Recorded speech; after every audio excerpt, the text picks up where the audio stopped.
علیکم تمام سننے والوں کو نینا وائس کی جانب سے خوش آمدید۔ امید کرتی ہوں کہ تمام دوست خیریت سے ہوں گے۔ تو چلیے اسی کے ساتھ ہم ہمارے آج کے ناول ڈیول پرل کی اور بڑھتے ہیں۔ تو چلیے شروعات کرتے ہیں۔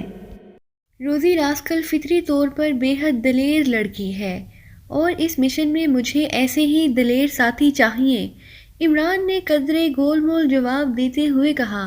تو بلیک زیرو خاموش ہو گیا۔ ظاہر ہے اب وہ اپنی بات پر اصرار تو نہ کر سکتا تھا، لیکن عمران صاحب، آپ نے اس مشن کے لیے کوئی لائف آف ایکشن بھی سوچی ہے کام کرنے کے لیے؟ بلیک زیرو نے کہا۔ شیطانی طاقتیں خود اس موتی کی کھوج میں ہوں گی اور ہمارے وہاں پہنچنے پر وہ ہمیں روکنے کی کوشش کریں گی۔ اس طرح ہم ان کے پیچھے چلتے چلتے ہوئے موتی تک پہنچ جائیں گے، عمران نے جواب دیتے ہوئے کہا۔ اگر آپ شاہ صاحب سے پوچھ لیں تو بہتر نہیں ہے؟ انہیں لازماً اس کا علم ہوگا، بلیک زیرو نے کہا۔ اگر وہ بتانا چاہتے تو ازخود بتا دیتے، بار بار انہیں تنگ نہیں کیا جا سکتا۔ اگر وہ ناراض ہو گئے تو پھر سارا معاملہ ہی چوپٹ ہو کر رہ جائے گا، عمران نے کہا۔ اور پھر اس سے پہلے کہ مزید کوئی بات ہوتی، فون کی گھنٹی بج اٹھی تو عمران نے ہاتھ بڑھا کر ریسیور اٹھا لیا۔ X2، عمران نے ریسیور اٹھا کر محسوس لہجے میں کہا۔ سلیمان بول رہا ہوں۔ دوسری طرف سے سلیمان کی آواز سنائی دی۔ کیا بات ہے؟ عمران نے اصل لہجے میں کہا۔ صاحب، میں ایک کام سے قریبی مارکیٹ گیا تھا، وہاں سے واپس آنے پر جب میں فلیٹ کی سیڑھیاں چڑھنے لگا تو ایک غیر ملکی نے مجھے روک کر پوچھا کہ یہ فلیٹ علی عمران کا ہے؟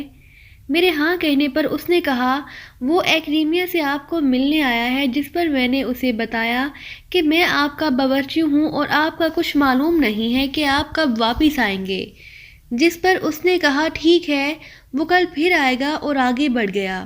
میں نے فلیٹ میں جا کر عقبی طرف سے نکل کر سائڈ سے اس کا جائزہ لیا، کیونکہ مجھے وہ آدمی بدمعاش ٹائپ محسوس ہو رہا تھا، اور پھر میں نے چیک کر لیا کہ وہ سامنے سڑک پر ایک گلی کے سامنے موجود ہے اور اس کے ساتھ ہی ایک سیاہ رنگ کی کار کھڑی ہے اور 2 اور ایکریمین بھی اس کے ساتھ کھڑے ہیں۔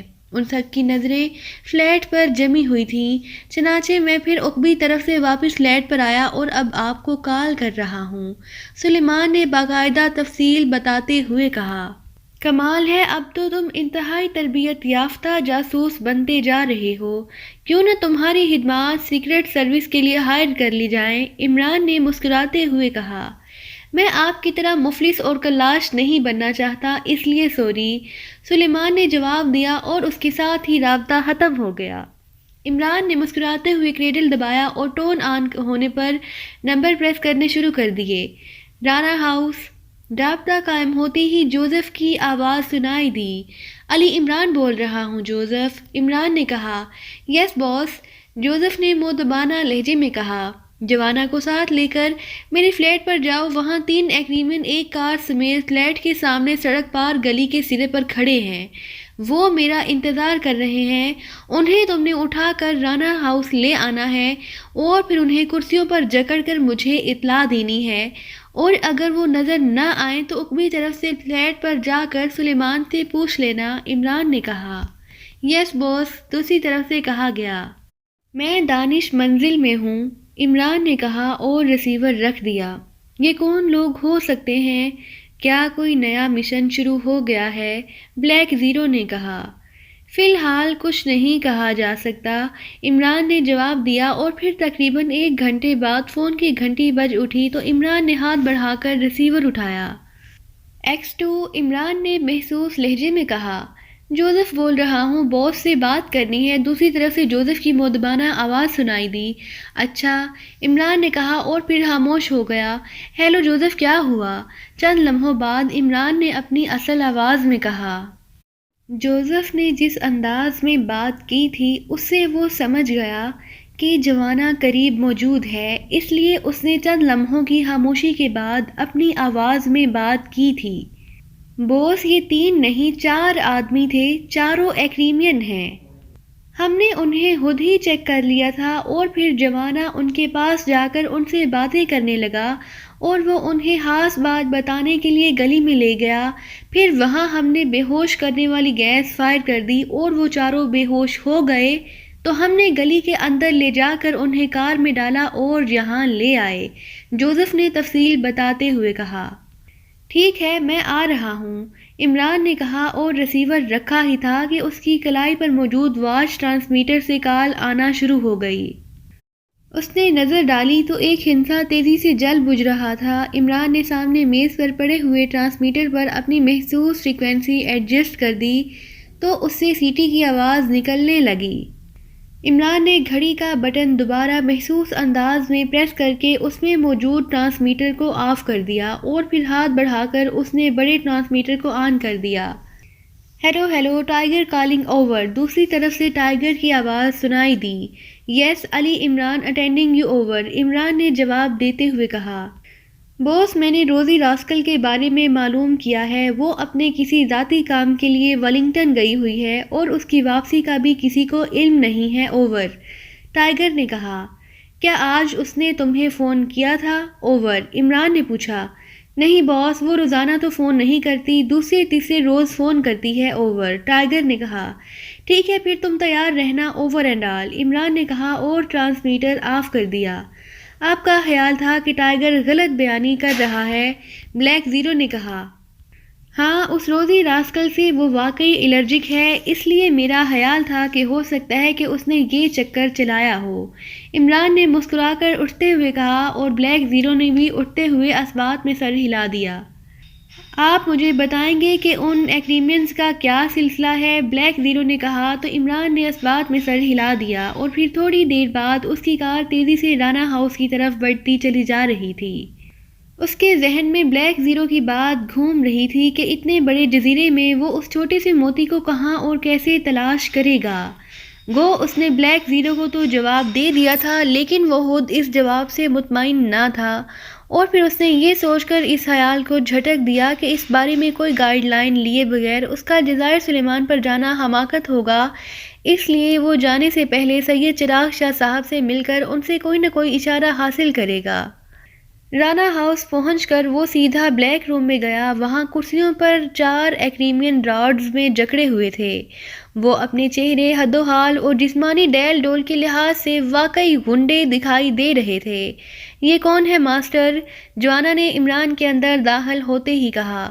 یہی معلوم کرنے کے لیے تو میں نے تمہیں انہیں یہاں لانے کی تکلیف دی ہے، عمران نے مسکراتے ہوئے کہا اور کرسی پر بیٹھ گیا۔ ماسٹر، میری ان سے بات ہوئی ہے، ان میں سے یہ سائیڈ والا آدمی ان کا لیڈر لگتا ہے اور اس نے اپنا نام جیرالڈ بتایا ہے۔ جوانا نے ایک سائیڈ پر موجود قدرے پھیلے ہوئے جسم کے مالک ایکریمین کی طرف اشارہ کرتے ہوئے کہا۔ ٹھیک ہے، پہلے اسے ہوش میں لاؤ، عمران نے کہا تو جوانا نے آگے بڑھ کر دونوں ہاتھوں سے اس کا ناک اور منہ بند کر دیا۔ ان چاروں کو کھلے عام بے ہوش کر کے اور پھر کار میں لاد کر لے آنے پر لوگوں نے پولیس تو نہیں بلا لی تھی؟ عمران نے ساتھ کھڑے جوزف سے پوچھا۔ بوس، یہ ساری کارروائی گلی میں ہوئی ہے اور وہ گلی بند تھی، وہاں بڑے بڑے کوڑے کے ڈرم موجود تھے، ہم نے انہیں بے ہوش کر کے ڈرموں کے پیچھے ڈال دیا تھا، جوزف نے جواب دیا تو عمران نے سر ہلا دیا۔ اسی لمحے اس آدمی جیرالڈ کے جسم میں حرکت کے آثار نمودار ہونے شروع ہو گئے تو جوانا پیچھے ہٹ کر عمران کی کرسی کے ساتھ کھڑا ہو گیا۔ چند لمحوں بعد اس جیرالڈ نے آنکھیں کھول دیں، اس کے ساتھ ہی اس نے لاشعوری طور پر اٹھنے کی کوشش کی، لیکن ظاہر ہے جکڑے ہونے کی وجہ سے وہ صرف کسمسا کر رہ گیا۔ اس کے چہرے پر حیرت کے تاثرات ابھر آئے تھے اور وہ اس طرح ادھر ادھر دیکھ رہا تھا جیسے اسے سمجھ نہ آ رہی ہو کہ وہ کہاں ہے اور یہ کہاں کس طرح ادھر پہنچ گیا۔ تمہارا نام جیرالڈ ہے، عمران نے کہا تو وہ چونک پڑا اور پھر اس نے غور سے عمران کو دیکھنا شروع کر دیا۔ اوہ، تم عمران ہو، تمہارا یہی حلیہ مجھے بتایا گیا تھا، اس آدمی نے کہا۔ ہاں، میرا نام علی عمران ہے، کس نے بتایا تھا تمہیں میرا حلیہ؟ عمران نے کہا۔ لیکن کیا یہ دونوں تمہارے آدمی تھے؟ تم تو فلیٹ پر آئے ہی نہیں، پھر یہ دونوں وہاں کیسے پہنچ گئے؟ جیرالڈ نے حیرت بھرے لہجے میں کہا۔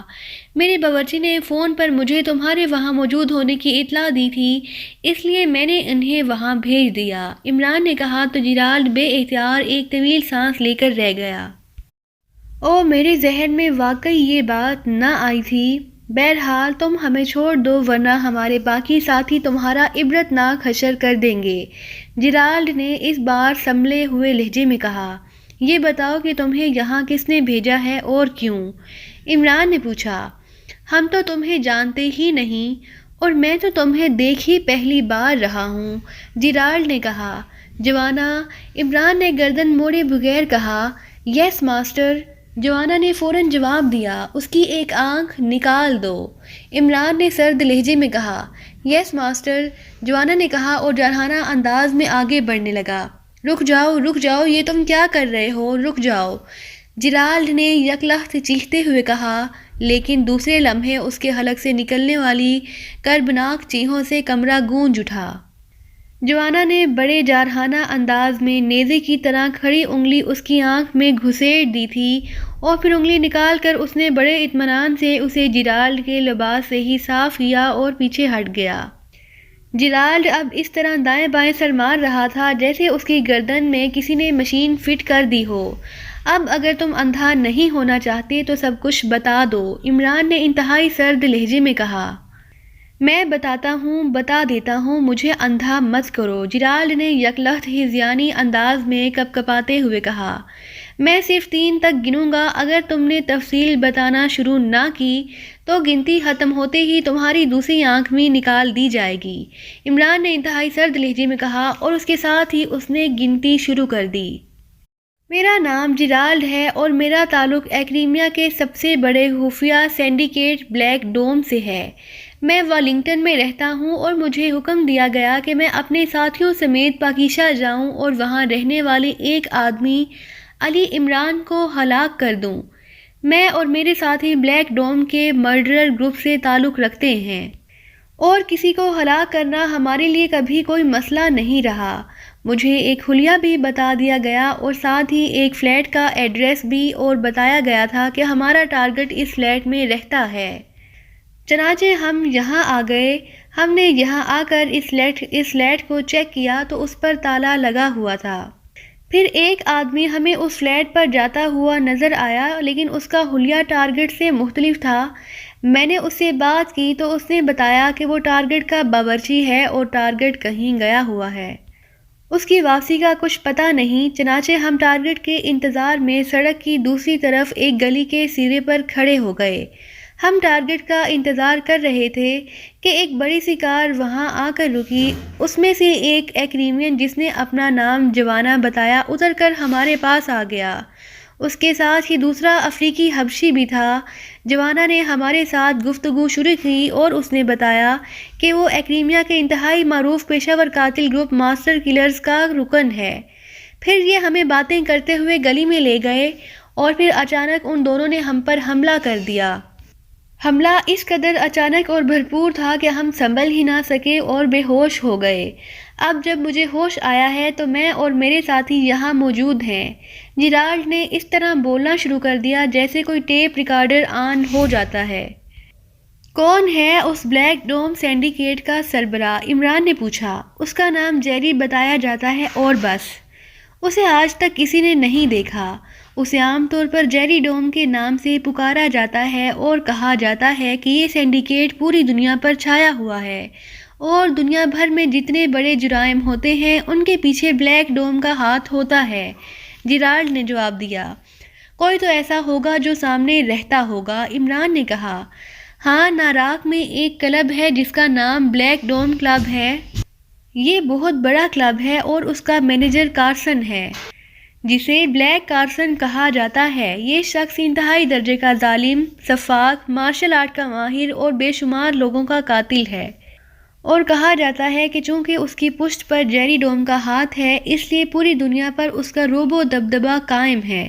اس کے ساتھ ساتھ اس کے پاس خاص قسم کی طاقتیں ہیں جن کی مدد سے یہ صرف منہ سے ایک لفظ بول کر سینکڑوں لوگوں کو بیک وقت ہلاک کر سکتا ہے، اور اس کے سامنے کوئی آنکھ نہیں اٹھا سکتا، کوئی اس کے حکم کی معمولی سی خلاف ورزی کا سوچ بھی نہیں سکتا، کیونکہ جیسے ہی کوئی ایسی بات سوچتا ہے دوسرے لمحے اس کے جسم کی تمام ہڈیاں ٹوٹ جاتی ہیں۔ جیرالڈ نے مسلسل بولتے ہوئے کہا، تمہیں کس نے یہاں بھیجا ہے اور کس نے تمہیں میرے بارے میں تفصیلات بتائی تھیں؟ عمران نے پوچھا۔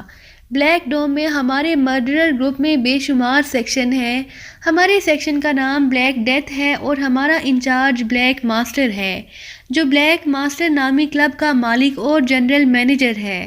اس نے ہمیں یہاں بھیجا ہے، جیرالڈ نے جواب دیتے ہوئے کہا۔ اس کا فون نمبر کیا ہے؟ عمران نے پوچھا تو جیرالڈ نے فون نمبر بتا دیا۔ وہ اب اس طرح جواب دے رہا تھا جیسے اپنے باس کو رپورٹ دی جاتی ہے۔ تم نے مشن مکمل کر کے اسے رپورٹ دینی تھی؟ عمران نے پوچھا۔ ہاں، جیرالڈ نے جواب دیا۔ تم اسے فون کر کے کہو کہ تمہارا ٹارگٹ ملک سے باہر ہے، اس لیے اب تمہارے لیے کیا حکم ہے؟ عمران نے کہا۔ میں کہہ دیتا ہوں، جیرالڈ نے فوراً آمادہ ہوتے ہوئے کہا تو عمران نے پاس پڑے ہوئے فون کا ریسیور اٹھایا اور نمبر پریس کرنے شروع کر دیے۔ آخر میں اس نے لاؤڈر کا بٹن بھی پریس کر دیا اور ریسیور اور فون ساتھ کھڑے ہوئے جوزف کی اور بڑھا دیا۔ جوزف نے فون ایک ہاتھ میں پکڑا اور دوسرے ہاتھ سے ریسیور پکڑے وہ آگے بڑھا اور اس نے ریسیور جیرالڈ کے کان سے لگا دیا۔ بلیک ماسٹر کلب رابطہ قائم ہوتے ہی ایک چیختی ہوئی مردانہ آواز سنائی دی۔ جیرالڈ بول رہا ہوں، نمبر 11 پاکیشا سے، باس سے بات کراؤ، جیرالڈ نے کہا۔ ہولڈ کرو، دوسری طرف سے کہا گیا۔ یس۔ چند لمحوں بعد ایک بھاری سی آواز سنائی دی۔ ماسٹر، میں جیرالڈ بول رہا ہوں، پاکیشا سے، جیرالڈ نے اس بار انتہائی مؤدبانہ لہجے میں کہا۔ کیا ہوا مشن کا؟ دوسری طرف سے پوچھا گیا۔ ماسٹر، ٹارگٹ ملک سے باہر گیا ہوا ہے اور اس کی واپسی کا کسی کو علم نہیں، جیرالڈ نے کہا۔ ٹھیک ہے، واپس آ جاؤ، اب چیف ڈیول خود ہی اسے تلاش کرا کر ہلاک کر دے گا، دوسری طرف سے تحکمانہ لہجے میں کہا گیا اور اس کے ساتھ ہی رابطہ ختم ہو گیا تو جوزف نے ریسیور ہٹا کر کریڈل پر رکھا اور پھر فون لا کر اس نے عمران کی کرسی کے ساتھ رکھ دیا۔ یہ چیف ڈیول کون ہے؟ عمران نے جیرالڈ سے مخاطب ہو کر کہا۔ مجھے نہیں معلوم، ماسٹر کو معلوم ہوگا، جیرالڈ نے جواب دیا تو عمران اس کے لہجے سے ہی سمجھ گیا کہ وہ سچ بول رہا ہے۔ اگر تمہیں چھوڑ دیا جائے تو تم کیا کرو گے؟ عمران نے پوچھا۔ ہم واپس چلے جائیں گے اور کیا کریں گے، جیرالڈ نے جواب دیتے ہوئے کہا۔ جوزف، اسے بے ہوش کر کے ان سب کو کسی ویران جگہ پر ڈال دو۔ عمران نے اٹھ کر پاکیشائی زبان میں جوزف سے کہا۔ یس بوس، جوزف نے جواب دیا تو عمران تیز تیز قدم اٹھاتا ہوا بلیک روم کے بیرونی دروازے کی اور بڑھتا چلا گیا۔ ماسٹر، آپ نے انہیں کیوں چھوڑ دیا؟ جوانا نے بھی عمران کے پیچھے باہر آ کر کہا۔ انہوں نے یہاں پاکیشا میں آ کر کوئی جرم نہیں کیا، عمران نے مختصر سا جواب دیا اور پھر اپنی کار کی اور بڑھتا چلا گیا۔ ناراک کے مضافاتی علاقے میں درختوں کے بھرے سے جنگ کے درمیان ایک پرانے دور کی بنی ہوئی بڑی سی حویلی نما رہائش گاہ کے ایک کمرے میں ناراک کے مضافاتی علاقے میں درختوں کے بڑے سے جھنڈ کے درمیان ایک پرانے دور کی بنی ہوئی بڑی سی حویلی نما رہائش گاہ کے ایک کمرے میں کرسی پر ایک ادھیڑ عمر آدمی بیٹھا ہوا تھا، جس کا چہرہ اور جسم جوانوں جیسا تھا، صرف سر کے بالوں سے اس کی ادھیڑ عمری کا اندازہ ہوتا تھا، ورنہ وہ ہر لحاظ سے جوان آدمی دکھائی دیتا تھا۔